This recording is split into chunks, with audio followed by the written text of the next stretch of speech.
I just want to start off by saying thank you for 1,000 subscribers. I never thought 1,000 people would want to see the content that I make, but here we are. I just bought a 2005 Ford Explorer Sport Trac with only 54,000 miles. This thing is huge. Look at this. How long is it? It's a hair over 17 feet long. Now, I don't know about you, but I'm a huge fan of big American wastefulness in vehicles. It's just glorious. So here it is, 54,570 miles, and I actually drove it 657 miles.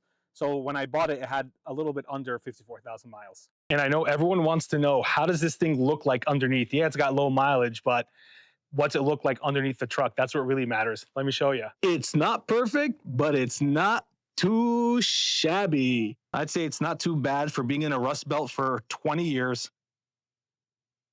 All this rust is really just surface rust.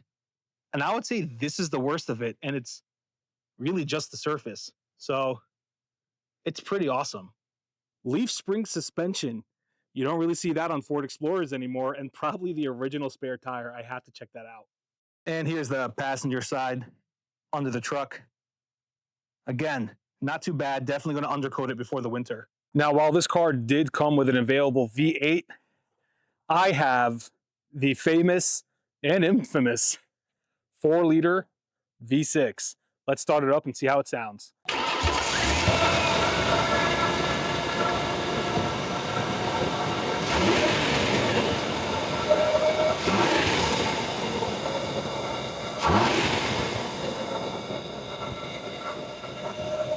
It runs super smooth. You got your fan clutch. Everything about this engine is great, except the timing system. If you know, you know. But other than that, it runs real smooth. It's real quiet. You have an old EGR system on here. ABS module is right here. Your brake booster is accessible. Your evaporator is accessible. Everything, just about everything on this engine is accessible, and it's really great from a maintenance perspective. Now, I know everyone's going to talk about the timing. The timing system on this engine, from an engineering standpoint, is pretty awesome. But from a mechanics and maintenance standpoint, is borderline offensive. I'm not going to go into that right now. I want to keep this video positive. I'm extremely happy. Look how clean this is. Look how clean this is, man. Let me zoom in. I did not touch the engine bay. I bought it like this. It is. Alhamdulillah. It's pretty clean. Pretty stoked. Let's get into what makes this truck unique, and that is the truck bed. Some people will call this a truck. Some people will call it an SUV. Some people will call it an abomination. But I was lucky enough to purchase this vehicle with a factory folding tonneau cover that comes with 2 locks that is accessible with the key, which is pretty sweet. And all you do is turn it, lift it up, and fold it back. It's that easy. Tailgate comes down, just like a normal pickup truck. So this truck bed is actually only 4 feet long, but with the tailgate down, you get up to 5.5 feet. This does come with an available bed extender, but I have the base model, so mine didn't come with that. I actually prefer, for my daily drivers, I prefer the base model of vehicles. And when I show you inside, you're going to see exactly why. This is why I love base models. I actually have a vinyl floor. Instead of carpet, instead of anything else, a vinyl floor, which is really great to have, especially when you're a mechanic. Not as much legroom in the back seats as you would get on a modern vehicle, but enough. I do have seat covers. In here because when I did buy it, the seats, although they were in great condition, were covered in either cat hair or dog hair. I got as much of the hair out as I could, and I got all the smell out, but I didn't feel clean sitting on that day in and day out. So I have it covered right now, and once I find a good detailer, I'll get that all fixed up, because the original seats are a very cool, like, blue and gray Ford spec color, and I really like it. So I want to show you guys a couple things I absolutely love about this interior. But first, this white instrument panel, I absolutely love it. It reminds me of the SVT Cobra because I believe this model year had this white dash. So Ford only put it in their like special edition vehicles. And I don't know if you could see it, you can't, but when you turn the headlights on, it's actually a green light that emits behind this, which is pretty cool. Next up, a column shifter. That means I have all the space in the world right over here in the middle. And look at this. Guys, remember this? Buttons. Buttons and switches. Look at that. Pretty amazing. Look, pretty great. Gotta love it. This is the switch for the rear window. Oh, hello. And of course, we have our favorite squeaky Ford plastic. Listen to this. Check it out. So you also have these staggered cup holders. So you can put 2 cups or one giant one right over here. There's more storage down there.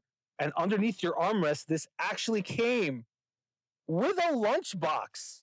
How cool is that? It actually just came with one. So you just put it right there. Why? Because it's the sport track. Got to go do sport things, you know?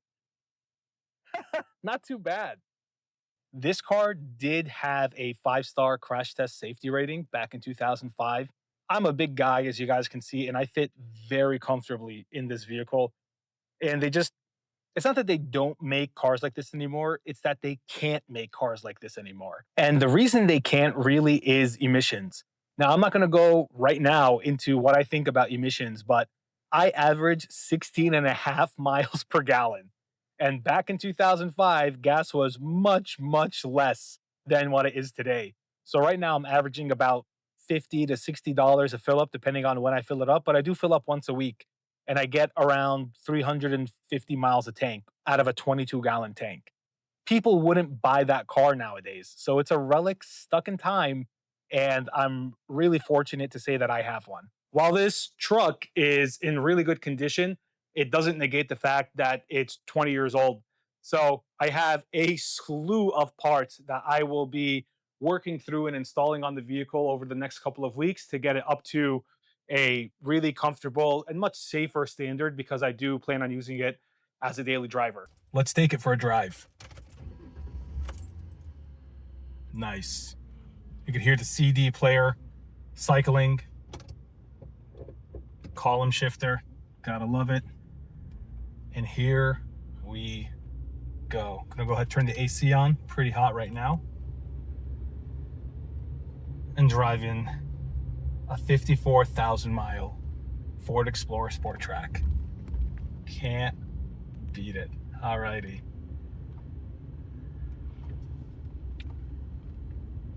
This truck embodies the early 2000s American family like no other. Business in the front, party in the back, 4-wheel drive, get you anywhere you want to go, and of course, power! That's 20 miles an hour. But it's real smooth. It drives really well. I've got a steering wheel with no buttons. I've got no distractions. It's just me and the road in front of me. And there's something beautiful about that. I don't have any bright lights. I don't have any Google Maps. It's just a car, you know? It's just, or a truck, whatever you want to call it. I don't know. It's just an abomination, but an abomination that I love. I'm really glad that a couple of Ford engineers at some point probably had a little too many drinks after work one day and said, hey, how do we get the market between people who want a family SUV and people who want an F-150 but don't want to drive it every day? And they said, well, why don't we just put a pickup truck bed on a Ford Explorer and see what happens? I mean, honestly, they really hit the nail on the head with that one, for sure. And I wish they made a modern version of this. I really do. If they made a modern version of this, I think it would sell extremely well. You could make it like a limited edition sports model. So there is actually a model of a Sport Trac that has the 4.6 liter V8. It's called the Avalanche, and it sold really well. I actually had the opportunity to buy one, but it had 109,000 miles, and it was more expensive than this. So I decided, because it's going to be my daily, because we do have really harsh winters where I live, And because I don't like to spend that much money on gas, I went with the V6 and I went with half the mileage, just so that, people can't drive. And I went with half the mileage, just so that I could have the peace of mind and kind of just drive a piece of history. It really does feel special. I don't know, it feels special. And it's pretty great. If you grew up with a Ford Explorer Sport Trac, or one of your friends did, send them this video and let them relive history, or let them relive some memories. I don't know. Thanks, guys. Have you wanted... I love truck beds. I love pickup trucks. Really in good condition. Okay. Drink some drinks while nearly...